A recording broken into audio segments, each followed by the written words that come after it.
हाल ही में भारत सरकार द्वारा ई-रूपी नामक एक करेंसी जारी की गई है। यह एक कैशलेस करेंसी है। इसका आने वाले दिनों में डेफिनेटली रूप से महत्व काफ़ी हद तक बढ़ जाएगा। यह कैसे काम करेगी, एक गरीब अनपढ़ व्यक्ति भी इसका इस्तेमाल कैसे कर सकेगा, इन सभी पहलुओं पर हम विस्तार से बिल्कुल आसान भाषा में आपसे चर्चा करते हैं।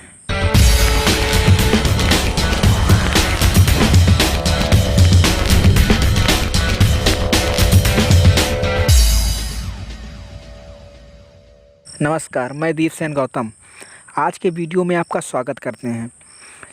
भारत सरकार द्वारा पैसों के गबन, भ्रष्टाचार को रोकने और सीधे लाभार्थी को फ़ायदा पहुंचाने के लिए एक ई-रूपी नामक करेंसी लॉन्च की गई है। यह एक प्रकार की नॉन कैश प्रणाली है जिसमें आपको सरकार द्वारा दी गई वस्तुओं और सेवाओं को सीधे प्राप्त किया जा सकता है। इसमें दाता और ग्राही के अतिरिक्त अन्य कोई बिचौलिया लाभ नहीं ले पाएगा। अगर आपको और आसान भाषा में समझाऊं तो जैसे सरकार ने किसी समुदाय विशेष के लिए कोई योजना चलाती है और इसके लिए वह करोड़ों रुपए खर्च करती है, पर क्या वह रुपए उन लाभार्थियों के पास सीधे पहुंच जाता है?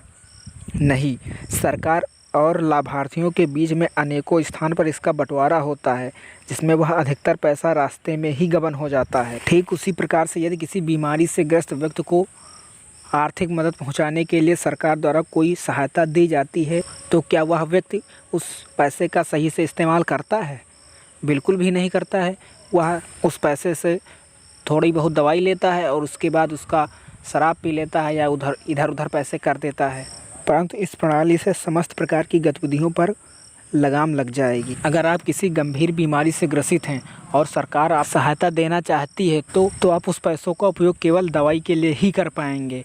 उस पैसे का इस्तेमाल किसी अन्य चीज़ों के लिए नहीं कर पाएंगे। इसी प्रकार जैसे आपको राशन की आवश्यकता है तो सरकार आपको जो पैसा देगी उससे आप केवल राशन ही खरीद सकते हैं, अन्य कोई वस्तु नहीं खरीद सकते हैं। लेकिन यह कार्य कैसे करेगा, आइए आपको बताते हैं। इसके लिए सबसे पहले आपके मोबाइल पर एक कोड भेजा जाएगा। अगर वह आपके मोबाइल से वेरीफाई हो जाता है तो एक क्यूआर कोड आपको प्राप्त होगा। यह क्यूआर कोड एक विशेष सहायता के लिए ही होगा। जैसे सरकार ने उस क्यूआर कोड को दवाई लेने के लिए भेजा, केवल दवाई ही खरीद पाएंगे। इसके लिए आपको उस क्यूआर कोड को लेकर अपने दुकानदार के पास जाना पड़ेगा और वहां पर स्कैन करके आपको वह दवाई दे देगा। इसी प्रकार जैसे आपको कहीं पर चावल की आवश्यकता हुई और सरकार ने आपको सहायता दी तो उस क्यूआर कोड को आप उस चावल वाली दुकान पर ले जाएंगे और वहां पर स्कैन करेंगे और जितना सरकार ने सहायता दी है आप उतना चावल खरीद पाएंगे।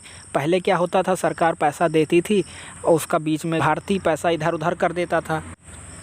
थोड़ा बहुत पैसे से वह अनाज खरीदता था, उसके बाद उस पैसे को इधर उधर कर देता था। इसमें प्राइवेट कंपनियां भी शामिल हो सकती हैं। अगर वह भी किसी को कुछ सहायता देना चाहती हैं तो वो भी उस रिटेलर यानी दुकानदार से बैंकिंग समझौता करने के बाद वह भी क्यूआर कोड अपना जारी कर सकता है। तो इस प्रकार से यह ई-रूपी नामक जो डिजिटल करेंसी शुरू की गई है, इससे बहुत बड़े पैमाने पर भ्रष्टाचार पर लगाम लगेगी। अगर यह योजना पूरी तरह से सफल हो जाती है तो आने वाले दिनों में इसका स्कोप काफ़ी बढ़ जाएगा।